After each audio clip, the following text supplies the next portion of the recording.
ऐसे ही निकालते हैं। तो ज़्यादा भी होता है, पड़ता भी है ऐसे ना वैसे ही।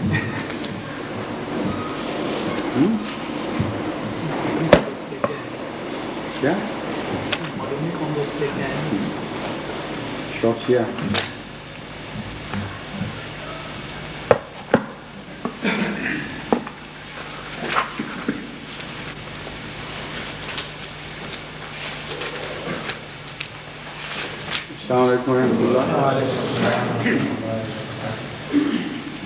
Did anyone start the dress this morning?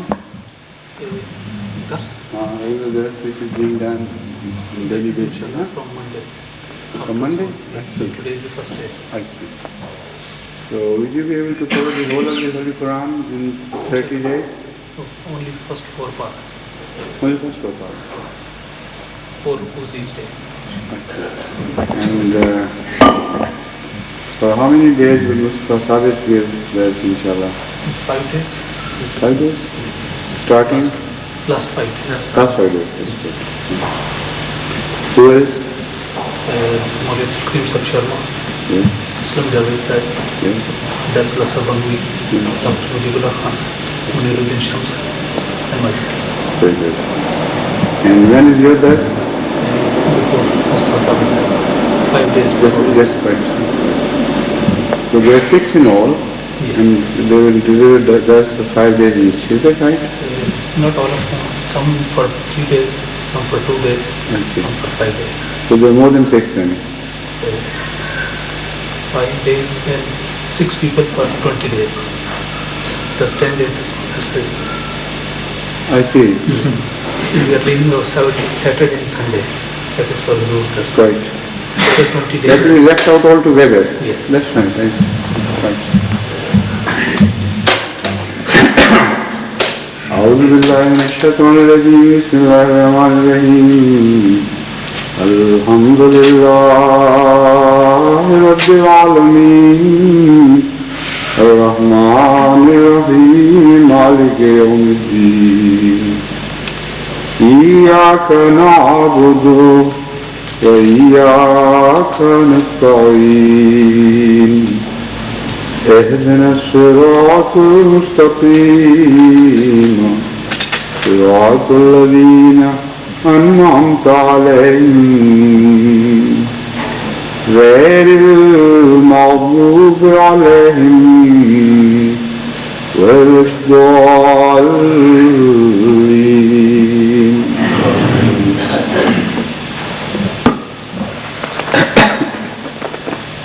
Last year we were discussing the verse, I think it was Ihdina Siratal Mustaqim. That was the verse that we did last year when the Ramadan was finished. So taking up from the thread from where we left it, we should start commenting on the verses of Surah Fatiha from Siratul Lazina An'amta Alayhim Ghayril Maghdubi Alayhim Waladdallin. That is to say, the path of those on whom thou hast bestowed thy favors, those who have not incurred thy displeasure, and those who have not gone astray. Now this is the simplest rendering that could be done into English of these verses, although it is very difficult, to say the least, to render any verse of the Holy Quran into any other language perfectly.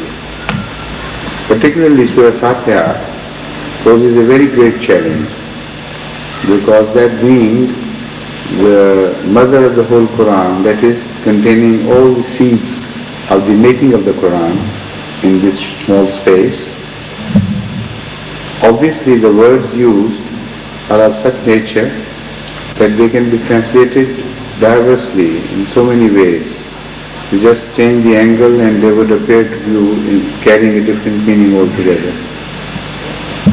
So it is impossible to translate particularly Surah Fatiha into any other language.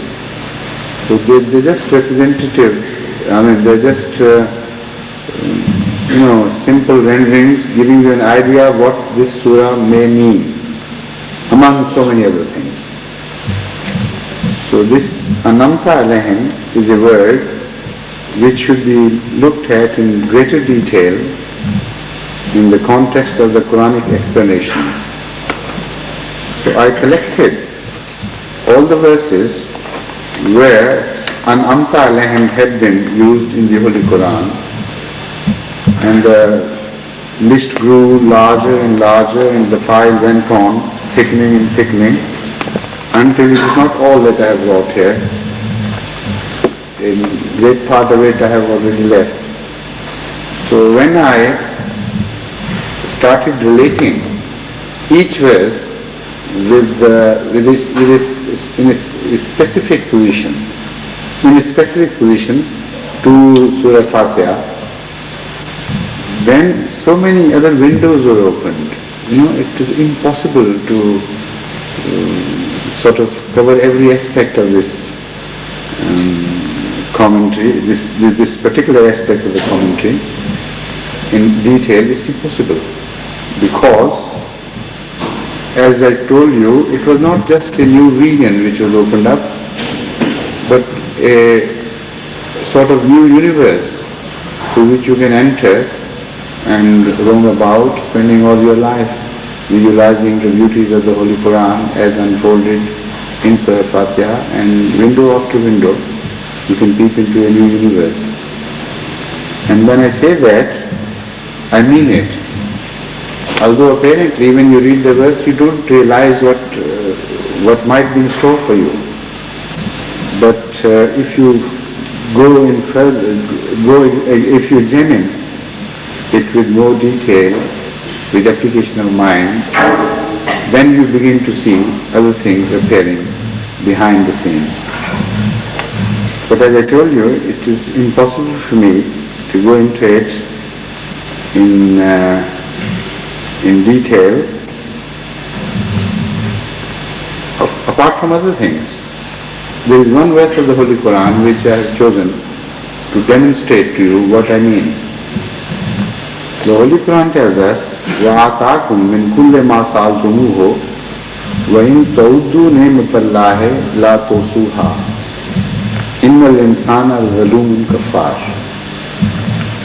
Which means, and He gave you all that you wanted of Him, and if you try to count the favors of Allah, you will not be able to number them.